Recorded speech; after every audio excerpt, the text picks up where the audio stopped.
ગુજરાતની એકમ કસોટી પર વિવાદો બાદ યુવરાજસિંહ જાડેજાએ વિષય પર તેમની પ્રતિક્રિયા આપી છે. તે મુજબ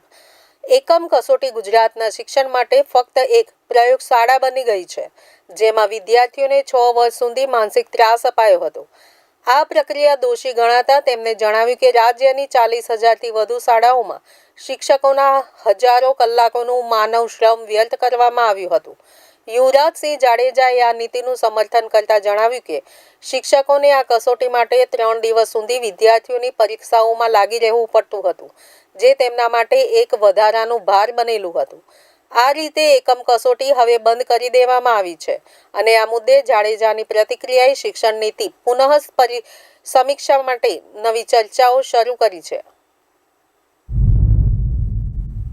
ક્યાંય પણ જોવા જઈએ તો પાયલોટ પ્રોજેક્ટના નામે નહીં, સીધું જ એ થોપી બેસાડવામાં આવે છે અને એવો જ એક પ્રયોગ આજથી 6 વર્ષ પહેલા એકમ કસોટીના નામે વિદ્યાર્થી ઉપર થોપી બેસાડવામાં આવ્યો હતો. 2019માં એકમ કસોટી નામનું તૂત એ ચલાવવામાં આવ્યું હતું, કારણ કે જે શિક્ષણ વિભાગની જે પોતાની ખાનગી સંસ્થાઓ છે, એ ખાનગી સંસ્થાઓ જે મેજરમેન્ટ કરતી હોય એને ક્યાંક ને ક્યાંક ફાયદો થાય એટલા માટે આ તૂત, આ નાટક એ કરવામાં આવ્યું હતું. અને એમાં જોવા જઈએ તો આજે નિર્ણય લેવામાં આવ્યો છે કે આ જે એકમ કસોટી કરવામાં આવતી હતી એ એકમ કસોટી હવે બંધ કરવામાં આવશે. આથી 6 વર્ષ પહેલા આ તૂત ચાલુ કરવામાં આવ્યું હતું અને આ 5 વર્ષ કે 6 વર્ષ પછી સરકારને ખ્યાલ આવે છે કે ભાઈ આનાથી કોઈ જ પ્રકારનો ફાયદો નથી, કેમ કે એ જે એકમ કસોટી લેવામાં આવતી હતી તેમાં બાળક જે છે એ જોવા જઈએ તો અઠવાડિયાની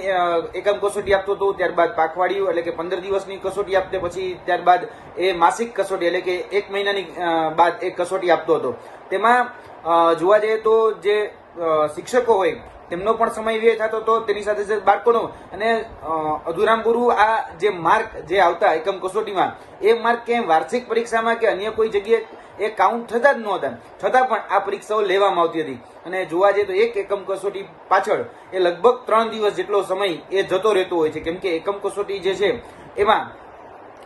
સૌપ્રથમ તો પરીક્ષા લેવી, પછી એના પેપરો ચેક કરવા અને પછી જે એપ્લિકેશન જે ખાનગી કંપનીએ બનાવી લીધી એ ખાનગી કંપની દ્વારા આ માર્ક અપલોડ કરવામાં આવતા હતા અને પછી વિદ્યા સમીક્ષા કેન્દ્ર સુધી આ પહોંચાડવામાં આવતા હતા. પરંતુ